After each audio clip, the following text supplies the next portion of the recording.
আজকে আমরা নবান্ন করব।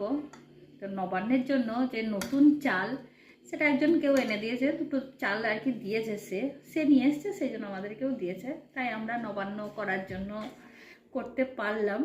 যাই হোক, এরকম নবান্নে যেটা আমি বানিয়েছি, বাবু দেখা গেলো এগুলো, এটা হচ্ছে চালের গুঁড়ো। এগুলো তো সবাই যারা নবান্ন করেন তারা জানেনই। কলা, খেজুরের গুড়, এসব সব আছে। এইগুলো ফলগুলো, এগুলোও দিয়েছি, সব দেবো। সব দিয়ে এগুলো মানে এগুলো মাখিয়ে এগুলো প্রসাদটা নিয়ে আসবো, ঠাকুরকেও দিয়েছি। সেটাকে দিয়ে তারপরে আমরা খাবো। এবার ভগবানকে যে প্রসাদটা দিয়েছিলাম সেটা এবার তুলে নিয়ে যাই, তুলে নিয়ে গিয়ে নিচে গিয়ে ওই প্রসাদের সাথে মাখিয়ে সবাইকে এই তো দিয়ে দিলাম। সামায়ন খাচ্ছে, ওরাও খাচ্ছে, আর আমি আর সমরও খাবো। এতক্ষণ আমিও খেতে বসেছি। তো খাচ্ছি। তারপর তো ঠান্ডা লেগে গেছে প্রচুর, তাই সোয়েটার পরে নিয়েছি। আর লাস্ট একটা মিষ্টিও নিলাম, মিষ্টিটাও খেলাম।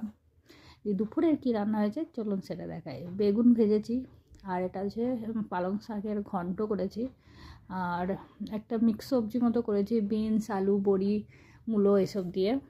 আর এদিকে মাছের টক, মাছের টকটা বানিয়েছি। আর এদিকে ফুলকপি দিয়ে মাছের ঝোল। আরও বানিয়েছি, ক্ষীরটা বানিয়েছি, কিন্তু ভিডিও করতে ভুলে গেছি।